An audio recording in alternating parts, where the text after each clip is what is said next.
भ्रष्टाचार एक बहुत बड़ी समस्या है जो बहुत सी कंपनी और पेशों को प्रभावित करती है, पर शायद सबसे ज्यादा पुलिस पर। जब पुलिस वाले अपनी शक्ति का गलत इस्तेमाल करते हैं, कानून तोड़ते हैं और उन लोगों को नुकसान पहुंचाते हैं जिनकी रक्षा करने का उनका काम है, तो वो न सिर्फ अपनी शपथ तोड़ते हैं बल्कि लोगों का न्याय व्यवस्था में विश्वास भी तोड़ते हैं। पर जब ये भ्रष्ट पुलिस वाले पकड़े जाते हैं और जेल जाते हैं तो क्या होता है? क्या उन्हें बाकी अपराधियों जैसी सजा मिलती है या उन्हें कोई खास सुविधा मिलती है? चलिए पता करते हैं। Gerard John Schaefer junior. Gerard John Schaefer junior एक अमेरिकी हत्यारा और संदिग्ध सीरियल किलर था। उसे किलर कॉप, दी हैंगमैन और the Butcher on of Blind Creek जैसे कई उपनामों से जाना जाता था। उसे 1972 में दोषी ठहराया गया था और जेल में रहते हुए शेफर ने अपने साथी कैदियों के बीच एक अलग और दबंग व्यक्ति के रूप में ख्याति अर्जित की। कई लोगों को संदेह था कि वह एक मुखबिर हो सकता है जो अधिकारियों को विशेषाधिकार हासिल करने के लिए सहयोग करता था। अपने कारावास के शुरुआती वर्षों में उसे अपने मेल से संबंधित उल्लंघनों के कारण एक से अधिक बार एकांत कारावास में रखा गया था। कभी कभी जनता को उसे महिलाओं के अंडरगारमेंट भेजने के लिए मनाने की कोशिश करने के लिए। उसने अपना बहुत सा समय दूसरों के साथ पत्र व्यवहार करने और किलर फिक्शन नामक एक नई लेखन शैली पर काम करने में बिताया। शेफर ने कहा कि यह शैली हिंसा का महिमा मंडन नहीं करती थी, बल्कि हत्या और नेक्रोफिलिया के कृत्यों को एक कठोर यथार्थवादी तरीके से प्रस्तुत करना चाहती थी।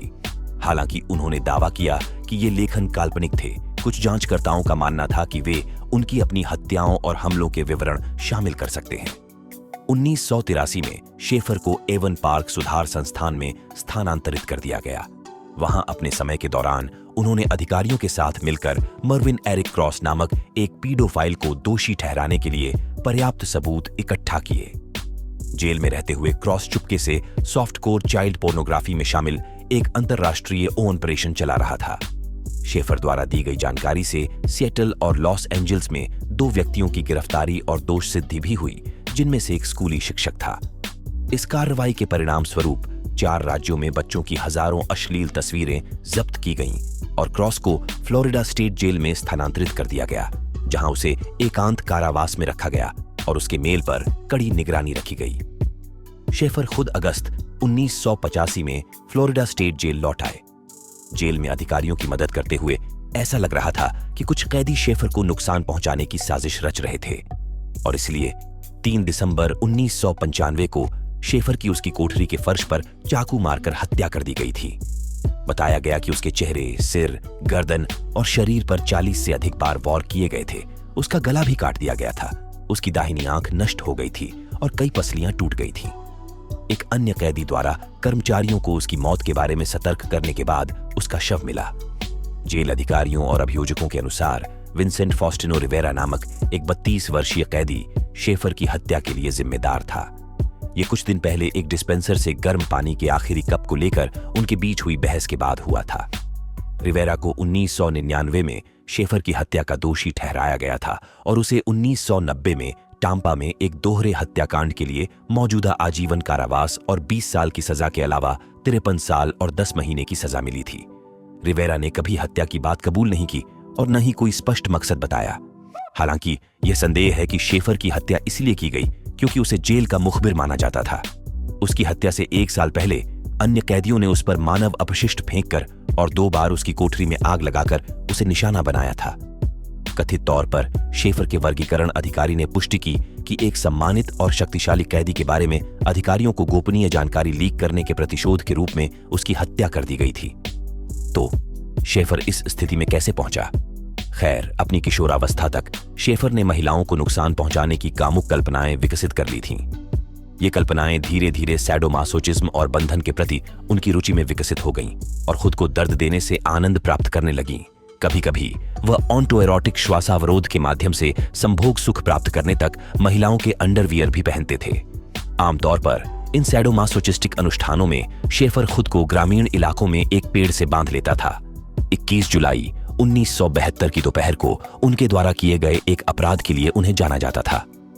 उस दिन शेफर की मुलाकात नैन्सी एलन ट्रॉटर नाम की 2 किशोर सहयात्रियों से हुई, जो उस समय 18 वर्ष की थीं, और पाउला सू वेल्स, जो 17 वर्ष की थीं। वह उस दिन आधिकारिक ड्यूटी पर थे और उन्होंने उन्हें हिचहाइकिंग के खतरों के बारे में चेतावनी देने के बाद स्टुअर्ट, फ्लोरिडा में उनके गंतव्य तक ले जाने की पेशकश की। जब उन्हें पता चला कि लड़कियां फ्लोरिडा की नहीं हैं और अगले दिन जेनसेन बीच जाने की योजना बना रही हैं, तो शेफर ने अच्छा होने का नाटक करते हुए उन्हें वहां ले जाने का सुझाव दिया। लड़कियां सहमत हो गईं और सुबह 9:15 बजे ईस्ट ओशन बुलेवार्ड पर एक बैंड स्टैंड पर उनसे मिलने की व्यवस्था की। अगली सुबह शेफर योजना के अनुसार पहुंचे, लेकिन उन्होंने वर्दी नहीं पहनी थी और वह अपना निजी वाहन चला रहे थे। उन्होंने ट्रॉटर और वेल्स को आश्वस्त किया कि वह अभी भी ड्यूटी पर हैं, एक अचिह्नित वाहन में गुप्त रूप से काम कर रहे हैं। लड़कियों के कार में बैठने के कुछ ही देर बाद शेफर ने रास्ता बदल दिया और कहा कि वह उन्हें हचिंसन द्वीप के पास एक पुराना स्पेनिश किला दिखाना चाहता है। रास्ते में उसने लड़कियों से फिर से अजनबियों से लिफ्ट लेने के खतरों और गोरी गुलामी में बेचे जाने की संभावना के बारे में बात की। फिर उसने एक सुनसान जंगल में एक खंडहर हो चुके शेड के पास कार रोकी, जहां उसने लड़कियों को हथकड़ी लगाई और उनका मुंह बंद कर दिया। उसके बाद वह एक लड़की को इंडियन नदी के पास एक बड़े सरों के पेड़ के पास ले गया। उसके पैरों को घुटनों के नीचे तने से बांध दिया और फिर उसके गले में एक फंदा बांध दिया, जिसे उसने एक शाखा से इस तरह से जोड़ा कि वह फंदे के दबाव का मुकाबला करने के लिए उभरी हुई जड़ों पर खड़ी होने के लिए मजबूर हो जाए। फिर वह दूसरी लड़की को थोड़ी दूर एक और पेड़ के पास ले गया, जहां उसने उसके साथ भी वही किया। उसने दोनों को सूचित किया कि उनका बलात्कार किया जाएगा और उनकी हत्या कर दी जाएगी। उसी समय शेफर को एक जरूरी रेडियो कॉल आया, जिसमें उसे तुरंत पुलिस स्टेशन में उपस्थित होने के लिए कहा गया। उसने दोनों लड़कियों को बंधा हुआ छोड़ दिया और प्लेटफार्मों पर खड़ी कर दिया। लगभग 2 घंटे बाद जब शेफर जंगल में वापस आया तो उसने पाया कि दोनों लड़कियां भागने में कामयाब हो गई थी। वह जल्दी से घर गया और अपने स्टेशन को फोन किया और शेरिफ रॉबर्ट क्राउडर को कबूल किया। मैंने बहुत मूर्खतापूर्ण काम किया है, तुम मुझ पर पागल हो जाओगे। शेफर ने आगे बताया कि उसने 2 लड़कियों को सहयात्री के खतरों के बारे में सबक सिखाने का फैसला किया था, लेकिन बहुत आगे बढ़ गया था। उसने स्वीकार किया कि उसने उन्हें हचिंसन द्वीप के दलदली क्षेत्र में छोड़ दिया था, जो इंडियन नदी से ज्यादा दूर नहीं था। दोनों लड़कियों को अंततः बचा लिया गया और उन्होंने अपने हमलावर और उसके वाहन का विस्तृत विवरण प्रदान किया। बाद में उन्होंने शेफर को उस व्यक्ति के रूप में सकारात्मक रूप से पहचाना जो उनकी इस भयानक स्थिति के लिए जिम्मेदार था। भले ही शेफर इस बात पर जोर देता रहा कि वह 2 युवतियों को सहयात्री के खतरों को समझाने की कोशिश करते हुए बहुत आगे बढ़ गया था, लेकिन उसकी कहानी पर विश्वास नहीं किया गया। उसे पुलिस बल से निकाल दिया गया और गिरफ्तार कर लिया गया। शेरिफ क्राउडर ने अपने अधिकारियों को शेफर पर झूठा कारावास और गंभीर हमले का आरोप लगाने का आदेश दिया। गिरफ्तारी के लगभग 2 हफ्ते बाद शेफर ने $15,000 की जमानत राशि जमा की, जिससे वह नवंबर 1972 में होने वाले अपने मुकदमे तक मुक्त रह सका। वह स्टुअर्ट में अपनी दूसरी पत्नी के साथ किराए के मकान में वापस आ गया। उसकी पत्नी और ससुराल वालों ने उसके व्यवहार में कोई बदलाव नहीं देखा और उसके इस दावे पर विश्वास किया कि वह केवल सहयात्रियों को सबक सिखाने की कोशिश कर रहा था। इस घटना के बाद शेफर ने और भी परेशान करने वाले हत्याएं की, जिसके कारण अंततः 1972 में उसे दोषी ठहराया गया। डेरेक चौविन। डेरेक माइकल चौविन एक पूर्व अमेरिकी पुलिस अधिकारी है जो 2020 में जॉर्ज फ्लॉयड की हत्या के दोषी ठहराए जाने के बाद बदनाम हो गया। तब से जेल की सजा काटते हुए उसके जीवन में नाटकीय मोड़ आया है। जेल की दीवारों के अंदर की रिपोर्ट बताती है कि चौविन की शारीरिक बनावट में उल्लेखनीय बदलाव आया है। एक समय युवा और मजबूत व्यक्तित्व के लिए जाने जाने वाले वह अब काफी बूढ़े दिखते हैं। उनके बाल पूरी तरह से सफेद हो गए हैं, उनका रंग फीका पड़ गया है और उनका वजन काफी बढ़ गया है। चौविन के लिए सलाखों के पीछे जीवन आसान नहीं रहा है। उसके अपराध की प्रकृति और कानून प्रवर्तन अधिकारी के रूप में उसके पिछले पेशे ने उसे साथी कैदियों के बीच निशाना बना दिया है। एक कैदी ने तो यहां तक कह दिया कि सबसे अच्छी स्थिति यह होगी कि दोषी अधिकारी की बहुत पिटाई हो। 45 वर्षीय हन्नीबल छद्दाई, जो आजीवन कारावास की सजा काट रहा है, ने जेल की दीवारों के भीतर चौविन के सामने आने वाली चुनौतियों के बारे में बताया। उन्होंने इस बात पर जोर दिया कि एक पुलिस अधिकारी के रूप में चौविन की पूर्व भूमिका उसके अपराध की गंभीरता के साथ मिलकर उसे एक स्थायी निशाना बनाती है। जेल का माहौल, खासकर चौविन जैसे हाई प्रोफाइल कैदियों के लिए क्षमाशील नहीं हो सकता है। पैराडॉक्स से बात करते हुए उन्होंने कहा, सबसे पहले वह एक पुलिस वाला है, फिर उसने वही किया जो उसने किया, इसलिए उसका यहां रहना सुरक्षित नहीं है। उसके लिए सबसे अच्छी स्थिति यह है कि उसकी बहुत पिटाई होगी। मुझे नहीं लगता कि वह किसी भी जेल में सुरक्षित है। अपनी सजा का इंतजार करते हुए डेरेक चौविन ने खुद को एक अधिकतम सुरक्षा वाली जेल में पाया, जहां वह कुख्यात अपराधियों के साथ जगह साझा कर रहा था। उनके मामले की हाई प्रोफाइल प्रकृति और इससे उत्पन्न सार्वजनिक आक्रोश के कारण अधिकारियों ने उन्हें आत्महत्या की निगरानी में रखा, जो उनकी भलाई सुनिश्चित करने के लिए एक एहतियाती उपाय था। उन्हें हत्या का दोषी ठहराने वाले फैसले के परिणाम स्वरूप उन्हें तुरंत मिनेसोटा के ओक पार्क हाइट्स में स्थानांतरित कर दिया गया, जो एक ऐसी सुविधा है जो अपने सख्त सुरक्षा उपायों के लिए जानी जाती है। चाओविन की सुरक्षा को किसी भी संभावित खतरे से बचाने के लिए उसे कथित तौर पर एक अलग इकाई में रखा गया था। यह इकाई, जो आमतौर पर अनुशासनात्मक उद्देश्यों के लिए आरक्षित होती है, पूर्व पुलिस अधिकारी की सुरक्षा के साधन के रूप में कार्य करती थी। रिपोर्टों से पता चलता है कि चाओविन की दैनिक दिनचर्या में 23 घंटे एकांत कारावास में बिताना शामिल था, जो अन्य कैदियों के साथ बातचीत को कम करने के लिए डिजाइन किया गया एक अलग अनुभव है। ओक पार्क हाइट्स, जहां चाओविन को रखा गया था, अपने मजबूत सुरक्षा ढांचे के लिए जाना जाता है। जेल में हर सेल में कैमरे लगे हैं और सुधार अधिकारी फुटेज की निगरानी करके लगातार सतर्कता बनाए रखते हैं। गार्ड द्वारा नियमित चक्कर लगाने से यह सुनिश्चित होता है कि हर आधे घंटे में कम से कम एक बार सेल की जांच की जाती है। हालांकि कैदियों के साथ उनकी बातचीत न्यूनतम होती है, जो सुरक्षा प्रोटोकॉल के प्रति सुविधा के सख्त पालन पर जोर देती है। सुरक्षा के मामले में इस जेल की प्रतिष्ठा उल्लेखनीय है। न केवल यहां से कभी कोई भागा नहीं है, बल्कि इसकी दीवारों के भीतर पहले केवल एक ही हत्या हुई है। कैदियों और कर्मचारियों की सुरक्षा सुनिश्चित करने की इसकी प्रतिबद्धता ने इसे TV show America's hardest prisons में जगह दिलाई है, जो कारावास के प्रति जेल के कठोर दृष्टिकोण को दर्शाता है। उस जेल में चाओविन का दैनिक जीवन आरामदायक से बहुत दूर था। उसकी कोठरी का आकार मात्र 7 फीट गुणा 10 फीट था, जिसमें चलने फिरने के लिए बहुत कम जगह थी। वह कंक्रीट के स्लैब पर बिछाए पतले गद्दे पर सोता था और उसके पास एकमात्र शौचालय की सुविधा एक स्टील का शौचालय था। 25 मई 2020 को डेरेक चाओविन लगभग 9 मिनट तक जॉर्ज फ्लॉयड की गर्दन पर घुटने टेक कर बैठे रहे, जबकि फ्लॉयड को हथकड़ी लगाई गई थी और वह सड़क पर मुंह के बल लेटा हुआ था। फ्लॉयड ने अपनी गिरफ्तारी के दौरान बार बार चिल्लाया, "मैं सांस नहीं ले सकता", जिसमें 3 अन्य अधिकारी शामिल थे। इसके बाद 26 मई को चाओविन को मिनियापोलिस पुलिस विभाग से बर्खास्त कर दिया गया और 29 मई को उन्हें गिरफ्तार कर लिया गया। इस घटना ने ट्विन सिटीज और पूरे संयुक्त राज्य अमेरिका में विरोध की लहर दौड़ा दी, जो अंततः दुनिया भर में फैल गई। अपने पूरे करियर के दौरान चाओविन के खिलाफ 18 आधिकारिक शिकायतें दर्ज की गई थीं और वह 3 पुलिस गोलीबारी में शामिल रहा था, जिनमें से एक में एक व्यक्ति की मौत हो गई थी।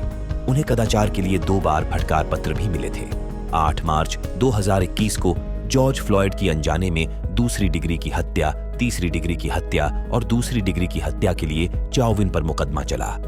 20 अप्रैल को उन्हें इन आरोपों का दोषी पाया गया। 25 जून को उन्हें 22 साल और 6 महीने जेल की सजा सुनाई गई, जिसमें पहले से काटे गए 199 दिनों की कटौती की गई। 2/3 सजा काटने के बाद अच्छे व्यवहार जैसे कारकों पर निर्भर करते हुए पर्यवेक्षित रिहाई की संभावना है, जो कि दूसरी डिग्री की हत्या के लिए 15 साल के बराबर है। जेसन वैन डाइक एक पूर्व शिकागो पुलिस अधिकारी है, जिसे एक अफ्रीकी अमेरिकी किशोर की हत्या के मामले में दूसरी डिग्री की हत्या का दोषी ठहराया गया था, जिस पर उसने 16 गोलियां चलाई थीं। अभियोजकों के इस कदम के कुछ ही दिनों बाद वैन डाइक पर कथित तौर पर साथी कैदियों द्वारा कनेक्टिकट के डैनबरी में एक संघीय जेल में हमला किया गया, जहां उसे गुप्त रूप से इलिनॉइस की एक जेल से स्थानांतरित किया गया था। उसकी पत्नी और वकीलों ने शिकागो में एक प्रेस कॉन्फ्रेंस के दौरान यह जानकारी दी। उन्होंने कहा कि वैन डाइक को जेल की सामान्य जनसंख्या इकाई में रखे जाने के 4 घंटे बाद उसके सेल में कैदियों के एक समूह ने पीटा था। उन्होंने दावा किया कि वैन डाइक के चेहरे और सिर पर चोटें आई हैं और उसे उचित चिकित्सा ध्यान नहीं दिया गया।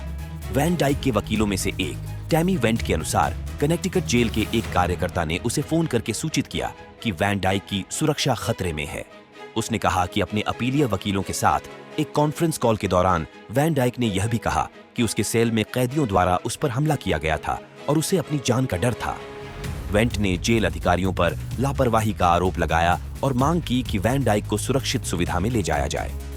उसने यह भी कहा कि वैन डाइक के परिवार को उसके स्थानांतरण या उसके हमले के बारे में सूचित नहीं किया गया था। उनकी पत्नी टिफनी वैन डाइक ने कहा, वे उसे वह होने के लिए दंडित कर रहे हैं जो वह है।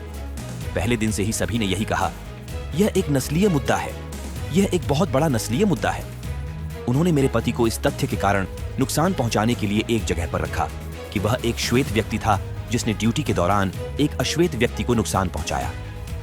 मेरे पति एक पुलिस अधिकारी हैं, वह एक ईमानदार व्यक्ति है, टिफनी वैन डाइक ने कहा।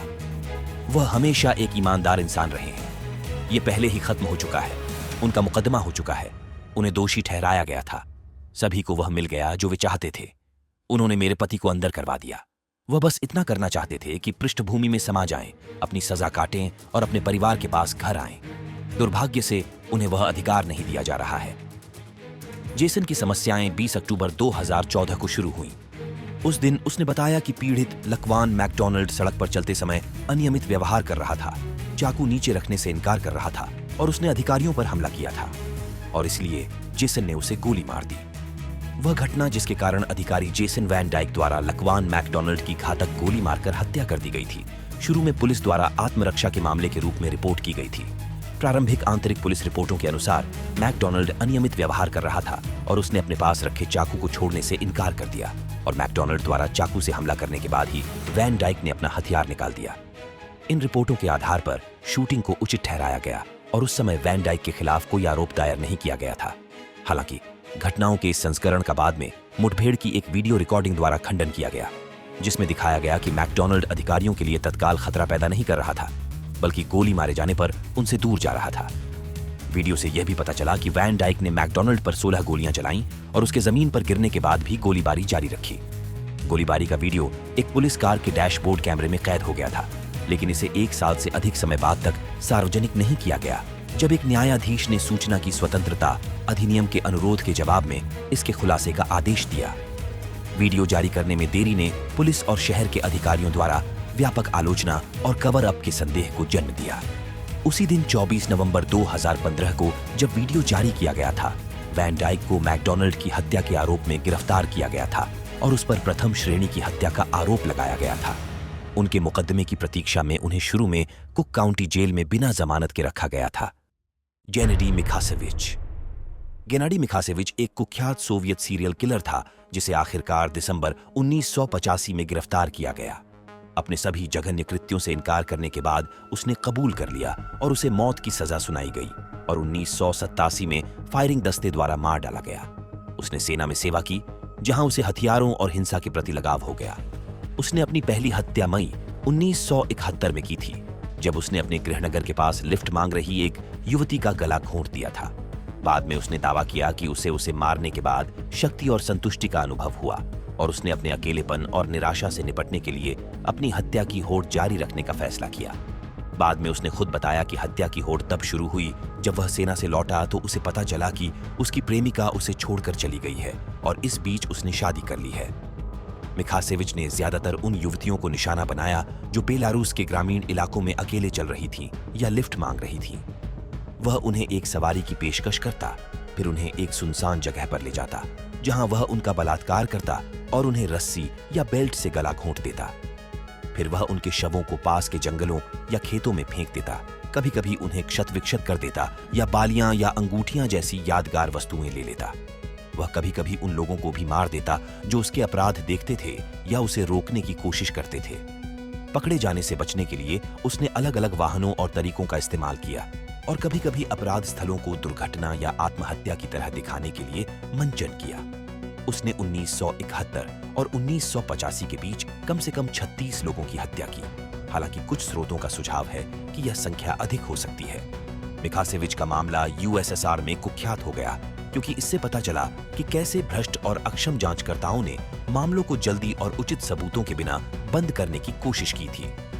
दिसंबर 1985 में हजारों पुलिस अधिकारियों और स्वयंसेवकों को शामिल करते हुए बड़े पैमाने पर तलाशी के बाद जब आखिरकार मिखासेविच को गिरफ्तार किया गया, तब तक मिखासेविच द्वारा किए गए अपराधों के लिए 14 लोगों को पहले ही दोषी ठहराया जा चुका था और उनमें से कुछ को मौत की सजा सुनाई गई थी और उनके लिए फांसी दी गई थी। अपराध उन्होंने नहीं किए। ये गलत सजाएं यातना के तहत निकाले गए झूठे बयानों, मनगढ़ंत गवाही या परिस्थितिजन्य साक्ष्यों पर आधारित थी। गिरफ्तारी के बाद मिखासेविच ने शुरू में हत्याओं में किसी भी तरह की संलिप्तता से इनकार किया, लेकिन बाद में भारी सबूतों का सामना करने के बाद कबूल कर लिया। उसने अपने कार्यों के लिए कोई पश्चाताप नहीं दिखाया और दावा किया कि वह मारने की एक अदम्य इच्छा से प्रेरित था। उन्होंने यह भी कहा कि उन्हें अखबारों में अपने अपराधों के बारे में पढ़ने में मजा आता था और उन्हें पुलिस को मात देने की अपनी क्षमता पर गर्व महसूस होता था। सितंबर 1986 में एक सैन्य न्यायाधिकरण ने उन्हें मौत की सजा सुनाई थी और जनवरी 1987 में उन्हें फायरिंग दस्ते द्वारा मार दिया गया था। उनके मामले ने सोवियत न्याय प्रणाली की खामियों के साथ साथ मानवाधिकारों और उचित प्रक्रिया की बेहतर सुरक्षा की आवश्यकता के बारे में एक सार्वजनिक आक्रोश और बहस छेड़ दी। फ्लोरिस वाल्डो डी ओलिवेरा, जिन्हें काबो ब्रूनो के नाम से भी जाना जाता है, जेल में रहते हुए एक जटिल जीवन जीते थे। उनका जन्म साओ पाउलो राज्य के उचुआ में हुआ था। जेल में उनके जीवन में एक बड़ा बदलाव आया। शुरू में काबो ब्रूनो एक विजिलेंटे थे, यानी वे कानून को अपने हाथ में ले लेते थे और अक्सर साओ पाउलो के बाहरी इलाकों में अपनी नजर में न्याय के लिए लोगों की हत्या कर देते थे। उनका उपनाम काबो ब्रूनो उनके बचपन से ही चला आ रहा था, जब उनके दोस्त उन्हें एक शराबी के नाम से चिढ़ाते थे। उनकी मां भी उन्हें इसी नाम से पुकारने लगी थी। अपने हिंसक अतीत के बावजूद जेल में रहते हुए काबो ब्रूनो में एक बड़ा बदलाव आया। वे एक ईसाई धर्म प्रचारक बन गए और ब्रूनो नाम से पुकारे जाने पर उन्हें अच्छा नहीं लगता था।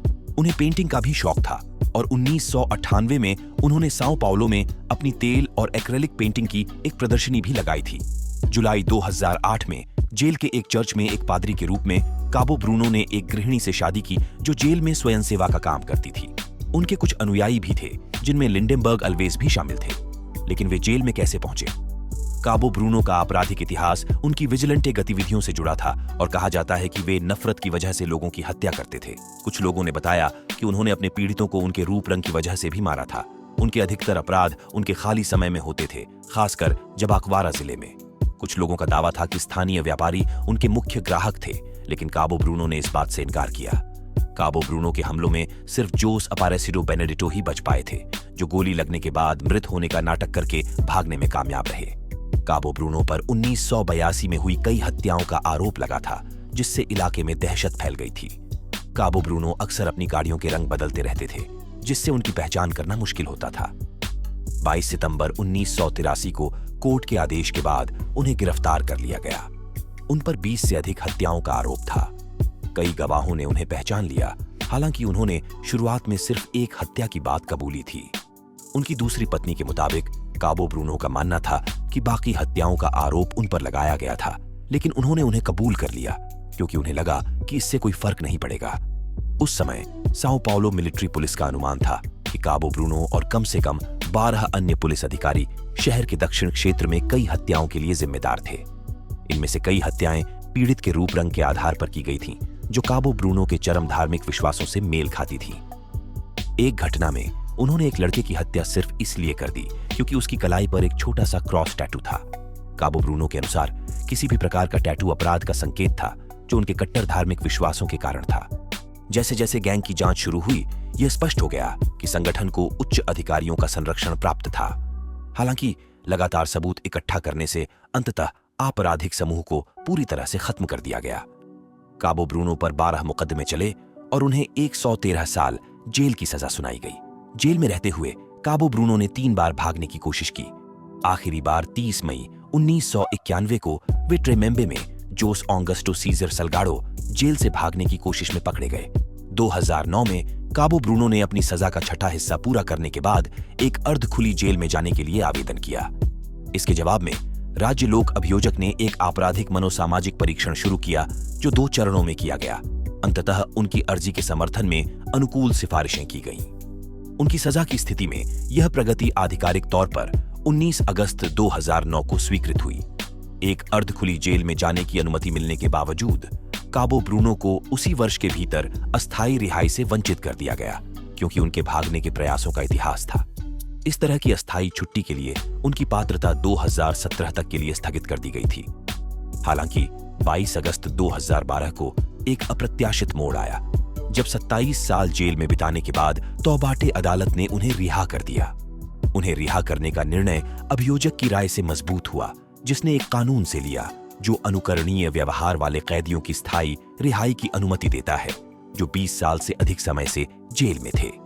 इसके अतिरिक्त इस निर्णय को उन दस्तावेजों द्वारा समर्थित किया गया था जिनमें जेल अधिकारियों और यहां तक कि P2 के स्वयं के प्रबंधन से प्रशंसा पत्र शामिल थे, जो सभी जेल में उनके समय के दौरान उनके सराहनीय आचरण की पुष्टि करते थे। अपनी रिहाई की संभावना से खुश होकर काबो ब्रूनो ने अपने मूल रिहाई लाइसेंस की सुरक्षा के लिए बहुत ध्यान रखा। उन्होंने इसे लेमिनेट करके भी एक कदम आगे बढ़ाया, ये सुनिश्चित किया कि यह प्राचीन स्थिति में रहे। वह इस रिहाई लाइसेंस की एक प्रति अपने साथ हर समय रखता था। साथ ही 10 सपनों की एक सूची भी रखता था जिसे वह अपने गुजरने से पहले पूरा करना चाहता था।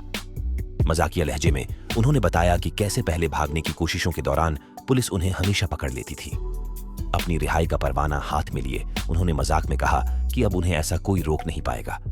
यह उनके जीवन में एक नए अध्याय की शुरुआत थी। दुख की बात है कि रिहाई की खुशी के बावजूद काबो ब्रूनो की नई आजादी ज्यादा समय तक नहीं टिक पाई।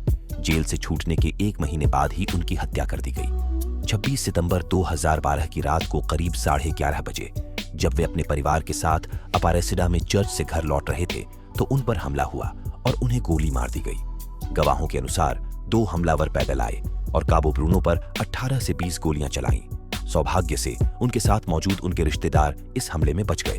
घटनास्थल पर ही काबो ब्रूनो को मृत घोषित कर दिया गया। उनके शरीर को अस्पताल नहीं ले जाया गया, बल्कि अपराध स्थल के विशेषज्ञों ने घटनास्थल से गोलियों के खोल इकट्ठा किए। काबो ब्रूनो की दुखद मौत के बाद उनके परिवार ने पूर्व पीएम द्वारा बनाई गई कई पेंटिंग्स की नीलामी करने का फैसला किया। इस फैसले से उनके प्रियजनों को इस विनाशकारी नुकसान के बाद एक नई शुरुआत मिल सकेगी। Ted Dyer. थियोडोर डायर एक ऐसा नाम जो अपराध में उसकी संलिप्तता और उसके बाद उसे मिली सजा के लिए हमेशा याद किया जाएगा। कभी मस्केगोन काउंटी हवाई अड्डे पर एक पुलिस अधिकारी था। जेल में रहते हुए उसका जीवन एक बहुत ही अंधकारमय मोड़ ले गया, जिससे वह विनाश के मार्ग पर चला गया और अंततः एक दुखद अंत की ओर बढ़ गया। अपने जीवन के अंतिम पड़ाव में 67 साल की उम्र में थियोडोर डायर ने खुद को 2013 में एक जेल की कोठरी में पाया। वह एक भयानक अपराध के लिए 25 से 50 साल की लंबी सजा काट रहा था। एक 9 वर्षीय बच्ची से छेड़छाड़। उसके कार्यों के परिणामों का दूरगामी प्रभाव पड़ा, जिससे कई व्यक्तियों के जीवन पर एक स्थायी छाप छोड़ी गई और उसके पीड़ितों के दिलों में घाव पैदा हुए। दुर्भाग्यपूर्ण घटना से पहले, जिसके कारण अंततः उसे कैद किया गया, थियोडोर डायर कई मायनों में एक साधारण और अगोचर व्यक्ति था। वह मस्केगोन काउंटी हवाई अड्डे पर एक पुलिस अधिकारी के रूप में कार्यरत था, एक ऐसी भूमिका जो आमतौर पर विश्वास और जिम्मेदारी से जुड़ी होती है। हालांकि उसके जीवन ने एक दुखद और विनाशकारी मोड़ ले लिया जब उसने अपने भीतर के सबसे अंधेरे आग्रह के आगे घुटने टेक दिए।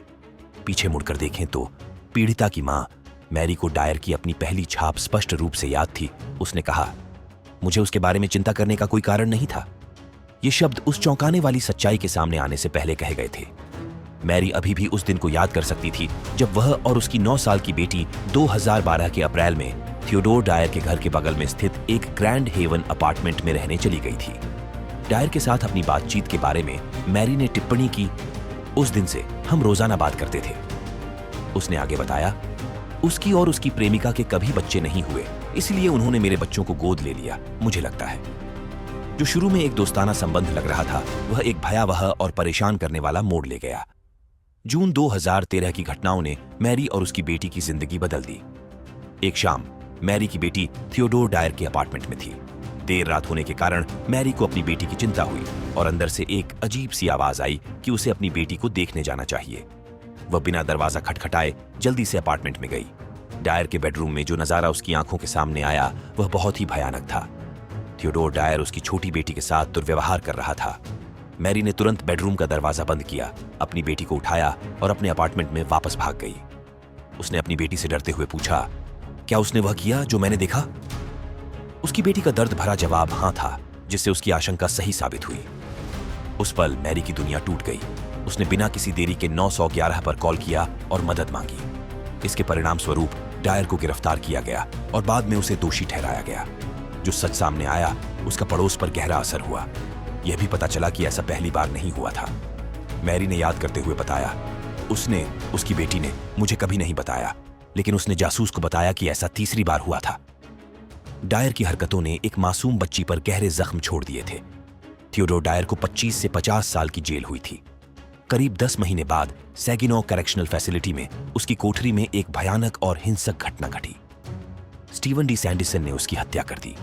जब पीड़ित बच्ची की मां मैरी को इस घटना के बारे में पता चला तो उसके मन में मिले जुले भाव पैदा हुए। उसने कहा, मैं रोई और हंसी भी। यह दर्शाता है कि उसके अंदर कितने जटिल और विरोधाभासी भाव थे। मैरी ने स्पष्ट किया कि उसने कभी किसी के लिए बुरा नहीं चाहा था और किसी की जान जाना उसे अच्छा नहीं लगा, लेकिन इस स्थिति में उसकी भावनाएं राहत से जुड़ी थी, खासकर अपनी बेटी के लिए। उन्होंने बताया कि उनकी बेटी को गहरे और स्थायी सदमे से गुजरना पड़ा था और डायर की मौत की खबर से उन्हें सुकून और सुरक्षा का एहसास हुआ। इसका मतलब था कि उनके साथ जो भयानक घटनाएं घटीं वे फिर कभी नहीं होंगी। दूसरी ओर डायर के सेलमेट, जिस पर उसकी मौत में शामिल होने का आरोप था, उसे दूसरी जेल में स्थानांतरित कर दिया गया। उसे अक्टूबर 1991 में वेन काउंटी में हुई एक अन्य हत्या के लिए बिना किसी पैरोल की संभावना के आजीवन कारावास की सजा दी गई थी। जांच के दौरान स्टीवन बी. सैंडरसन ने स्वीकार किया कि उसने थियोडोर डायर को बेहोश कर दिया था और फिर डायर के ही जूते के फीते का उपयोग करके उसका गला घोंट दिया था। इस डरावने स्वीकारोक्ति ने अपराध की क्रूर और सुनियोजित प्रकृति का खुलासा किया। जब सैंडरसन की सजा की बात आई तो उसने एक चौंकाने वाला बयान दिया, जिससे पता चला कि उसे कोई पछतावा नहीं है। उसने साहसपूर्वक कहा, मुझे अपने किए पर बुरा नहीं लगता। सैंडरसन के बयान ने किसी और की जान लेने के लिए उसके अपराध बोध या पछतावे की कमी पर जोर दिया। हालांकि उसने डायर के परिवार के प्रति कुछ सहानुभूति व्यक्त की, लेकिन उसने अपने शिकार के प्रति कोई पछतावा नहीं दिखाया, जिससे स्थिति की गंभीरता और परेशान करने वाली प्रकृति और भी उजागर हुई। इस तरह की और भी दिलचस्प कहानियों के लिए अभी अपनी स्क्रीन पर किसी भी लिंक पर क्लिक करें।